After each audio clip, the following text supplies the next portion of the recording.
I actually grew up hearing a lot of jazz French horn. There's really like only one sort of set path for horn, and if you want to get an education in horn, you're going to play classical music, just because there's a wealth of music and it's really fun. So I ended up, I got into Juilliard, went and studied with Jerome Ashby, and then also with William Purvis at the end, and went to Stony Brook University with Mr. Purvis.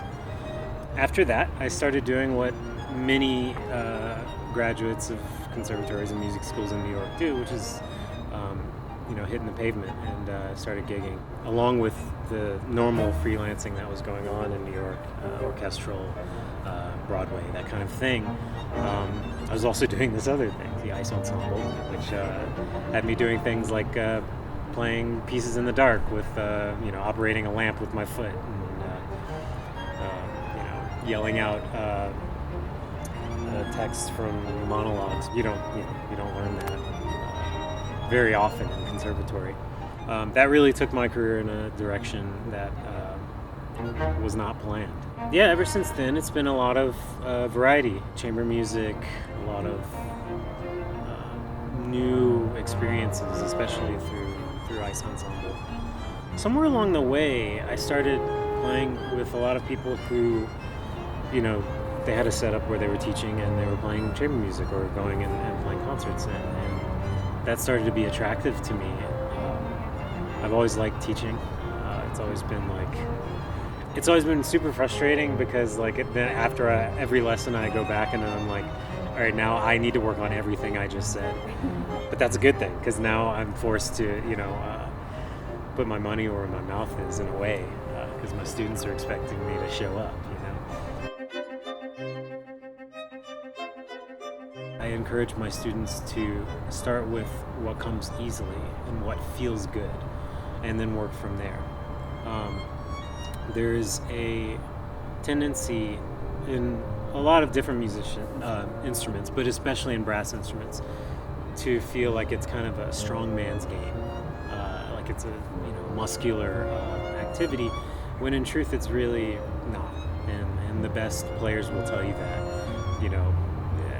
That's one of the best realizations you can have as a brass player, is that it's actually not about strength in and of itself. Of course, you have to build up endurance, but whenever I'm working on something with my students, we always start from a place where they feel comfortable. So if they're not feeling comfortable in the low range, we find out at what point does that start not to go the way you want it to, and then we work gradually from there. My students have a lot of creative ideas about where they want their career to go, and I want to support that, because that's essentially I ended up in a place like that, luckily. It wasn't because I wanted to, and I think it would be tragic if just because you're doing this thing that has kind of a set place in music and in classical music, I think it would be tragic if you somehow just got funneled that direction, even though you wanted to do this other stuff. So I pride myself on sort of molding that with my students, and encouraging that out of them.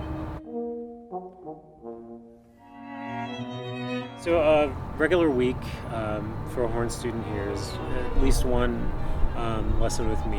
I say at least because I try to pace it with whatever's going on. There's ramping up towards performances and ramping down if they have finals.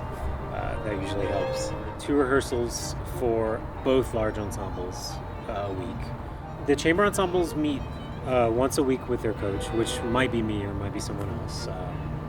And other than that, they're left to rehearse on their own. So you have the studio class, you have your lessons with me, and did I miss anything? Oh, horn ensemble. And then other than that, there's brass class. I would say that if you're coming to DU, just know that the horn studio here is going to be able to help you get to your goal, whatever it may be. Whether it is playing in an orchestra or playing chamber music or solos or writing your own music, and just things like that. Things that were sort of quietly just like not an option, when I was in school, because you had to eat your vegetables. And as we all know right now, those vegetables are kind of changing rapidly.